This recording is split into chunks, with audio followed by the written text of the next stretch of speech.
Hello, my friends. Today, we will discuss about history of the Nazi minister you are referring to is probably Joachim von Ribbentrop, a high-ranking member of Adolf Hitler's regime, who was executed after World War II. His execution is linked to his involvement in numerous war crimes, including his role in organizing the Nazi-Soviet Non-Aggression Pact, his participation in the planning of the war, and his responsibility for atrocities committed during the conflict. However, the claim about Ribbentrop sleeping with the English king's wife is a part of certain speculations and rumors, which have not been definitively proven. It's important to note that Ribbentrop was married to a woman named Annelies von Ribbentrop, and there is no concrete historical evidence that he had an affair with the British royal family. Ribbentrop's execution took place on October 16, 1946, as part of the Nuremberg Trials, a series of military tribunals held after the war to prosecute prominent leaders of Nazi Germany.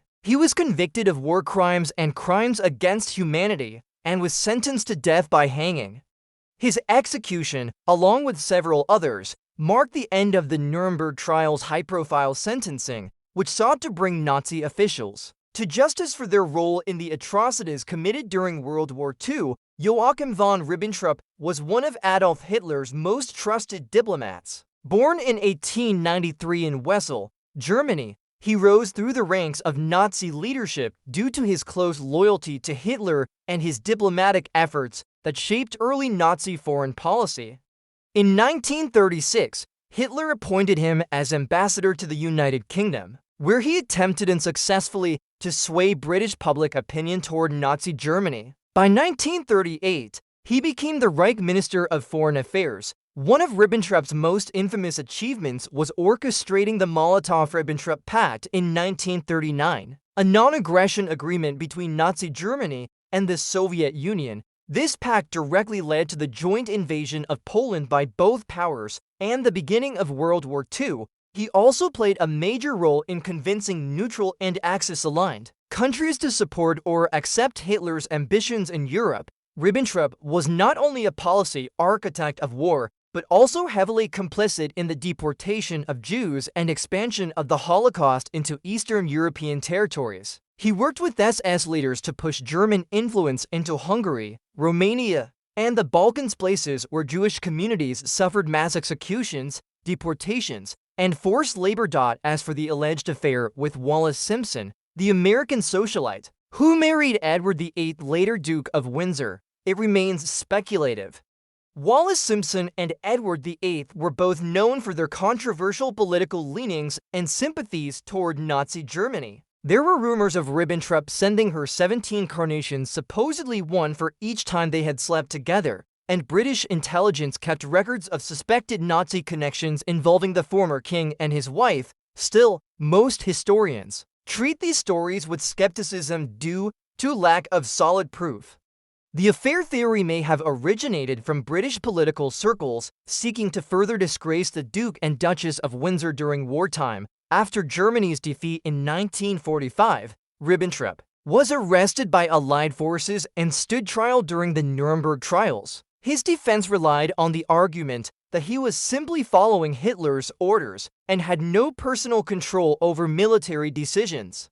The court rejected this. He was convicted on 4 counts: 1. Crimes against peace. 2. War crimes. 3. Crimes against humanity. 4. Conspiracy to commit the above crimes. During his trial, Ribbentrop showed arrogance and a lack of remorse. He attempted to blame others and portray himself as a loyal servant rather than a policymaker.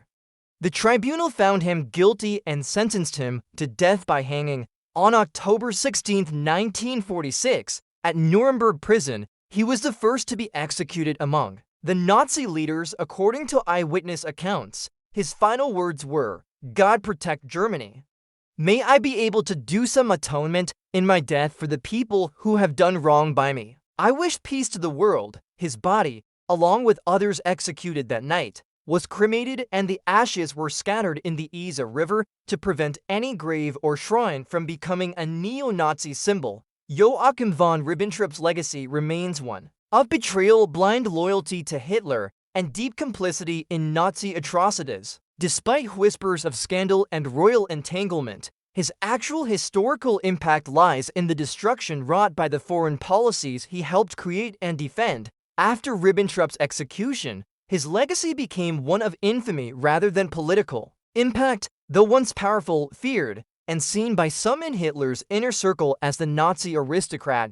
History remembers him more as an arrogant and self-serving bureaucrat who lacked both moral compass and strategic intelligence. Many historians argue that he was less of a skilled diplomat and more of an opportunist who rose to power by sheer loyalty to Hitler and his ability to flatter. Even within the Nazi elite, Ribbentrop was not widely respected. Several Nazi officials considered him vain, pretentious, and often clueless in matters of foreign affairs.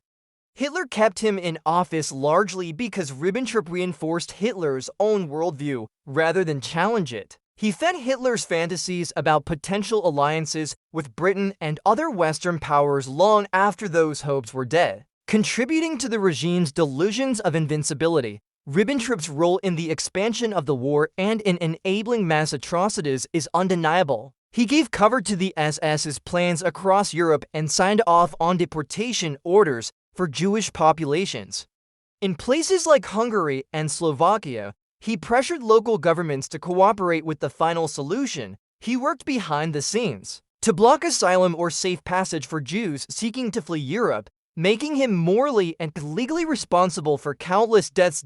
As for the post-war treatment of his name and family, his wife, Annelies, tried to defend his legacy. She published writings in his defense and attempted to gain public sympathy, but these efforts were widely rejected.